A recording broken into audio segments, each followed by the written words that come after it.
9 out of 10 motorcycle crashes happen for this very reason. Today I'll explain what target fixation is, how to avoid it, and especially why it's such a thorn in the side for riders.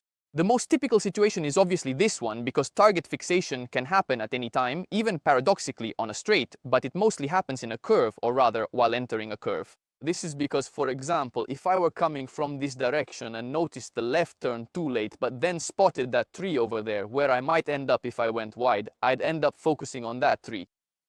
And target fixation causes exactly that, meaning we block out everything else from our brain and our eyes focus on a single detail. The only thing we care about, the only thing in focus, the only thing being processed by our brain is that detail right there, that tree. Now, our brain is an almost perfect machine, but in cases like this, it tends not to work in the best way, precisely because it causes our attention to shift from everything we were doing, like setting the line, braking, managing the front-end load, positioning our torso correctly, looking where we want to go. We'll shift all of that to a single point, that tree right there. And all of our attention, all of our energy will be wasted on just one thing, which is trying to avoid that obstacle we saw. And it could be a tree, it could be a car parked on the curve, it could be a pothole, it could be an animal we saw by the side of the road that we hope doesn't cross our path. But if we fixate with our thoughts and our gaze, obviously, on a single detail, that's exactly the problem we're talking about today, which is target fixation. And now I'll explain what happens next. Now, basically, as we know, in a curve, while riding in general, but especially when setting up for a turn, we should be in the saddle and looking in the direction we want the bike to go. Well, I'm on board this Kawasaki Ninja 7 Hybrid provided by the Deber dealership, which is a bike that certainly makes things easier, as we'll see later when we test all this out on real curves. It makes things easier because it's a clutchless bike, automatic transmission, hybrid, so both a combustion engine and a battery and electric motor, but that doesn't change things. So what we must do when riding any vehicle, whether it's a motorcycle, a scooter, a combustion bike, or an electric bike, is always look where we want to go during the setup phase. Now, even here, there's a risk before getting to target fixation that a mistake is made. What do many people do? They simply keep their head like this and look with their eyes over there where they want to go. But that isn't looking where you want to go. Looking where you want to go is exactly what I'm doing now, which is twisting the torso and looking there. So if I were in a riding position, it would be more or less like this, and not like this. So this is already a big difference that needs to be understood. Looking where you want to go means twisting your torso and your head so that the bike is on the other side and we can guide it through the curve. So this is the first thing that fails with target fixation, the actual setup. So let's assume we've leaned out with our body, we're looking where we want to go, but suddenly we notice there's a pothole there and maybe we're going too fast. We don't know if we can brake in time. So what happens? Automatically, we stop thinking about our trajectory, because we need to go there and we start looking there because that's where the pothole is. And so the bike oriented like this, if we can't brake in time, could hit the pothole, could hit the guardrail, the tree, or an oncoming car from the opposite direction. But if we've set up the curve like this, because that's how it's done, you lean out with your body, you look where you want to go, and suddenly we start to fixate our attention right there. Did you see what happens? You go from being focused on the curve where you want to go to being focused right there. My shoulders have closed up again. I've undone everything I did during the setup phase. The shoulders closed and the head closed too, because I'm thinking about looking there and I want to avoid ending up in the pothole. But by doing so, I've completely changed the curve setup. And if I then add that out of panic, I might hit the brakes. This will further contribute to making the bike stand up straight. So we won't be set up to take the curve anymore. The bike won't be leaned over anymore, but we'll tend to stand back up.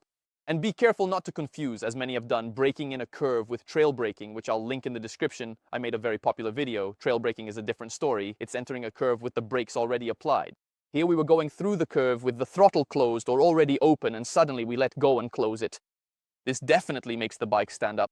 Not just this though, because when they say look ahead, look towards where you want the bike to go, it doesn't mean looking just past the front wheel. It means that if we're at point 0 and we have 10, we have to look from 0 to 10. And when we're at point 1, we'll have to look at 11. When we're at 2, we'll have to look at 12. By doing this, you can always scan the asphalt, but also the dirt if necessary, and understand in time the problems you'll find on your path and eventually avoid them with enough margin. Otherwise, if from point 0 you look at point 4, well, it might be too late. Certainly if from 0 you look at 1, it's already too late. But if from 0 you look at 4, you might have little time to react, and so the chance of falling victim to target fixation will be much, much higher. If instead you take the right amount of time to evaluate the situation in front of you, you can recognize the problem, understand it, see another one, and in the meantime return with your head and eyes to look where you want to go. And so, as you've understood, by doing this we completely forget ourselves, and also the bike, what we were doing, which is a right turn, maybe a very simple right turn, because our attention and consequently our body focus on another objective. The brain is a beautiful machine, super fascinating, but if we put in the wrong instructions, well, it does exactly what we ask, but it's not the right thing. So in cases like these, obviously the advice is to keep looking in the direction you want to go. So, okay, there's a pothole, I'm coming in wide, can I brake? Yes, but how do I brake?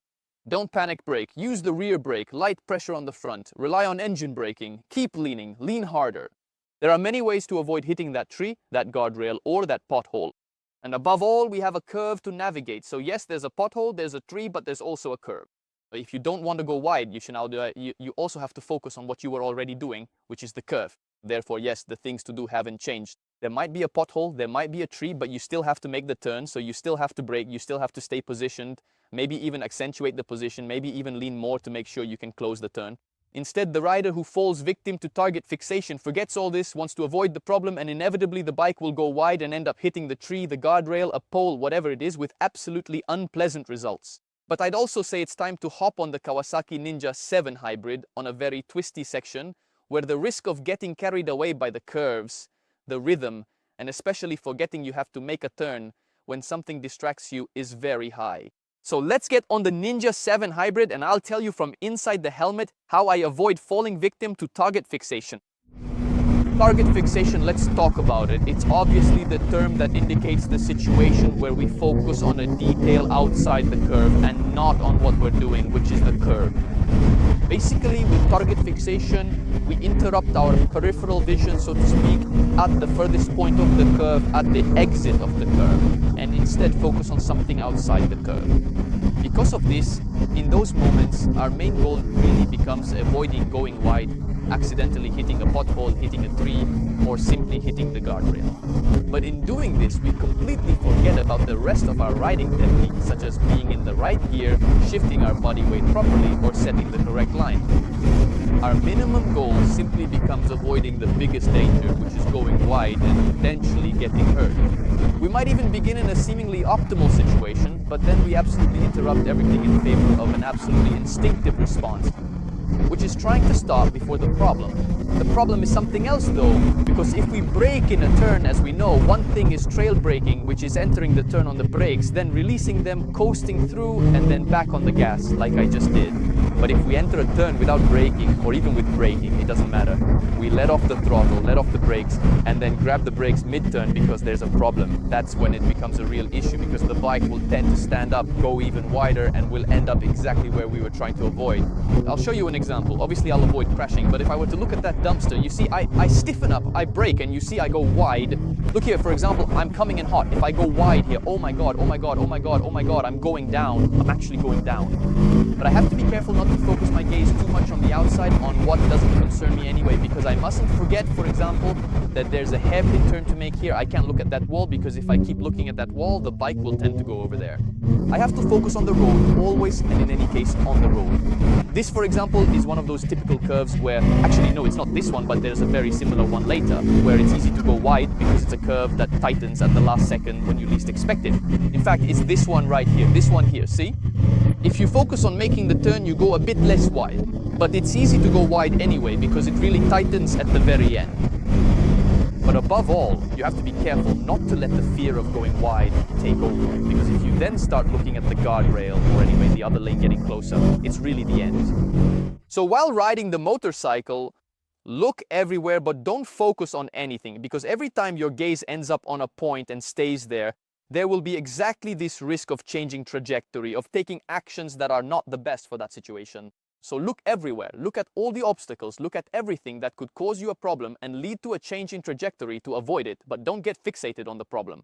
An instant after finding the problem, I'm going wide, I'm ending up on the tree, go back to thinking about the curve, about what you have to do, and start looking further ahead to tighten the trajectory. Getting fixated on the problem, you've understood it, is not the best thing you can do. But that's all for this video, guys. Let me know if you've ever had problems with target fixation, and I hope not, but if for someone it also then turned into a fall, let me know in the comments. Experiences from those who have already been through it are always welcome. If you liked the video, please consider subscribing. It's free and you'll receive many other videos like this, my bike tests and my travels. But above all, if it doesn't cost you much, and if the video was useful to you, leave a nice like because it really helps me a lot.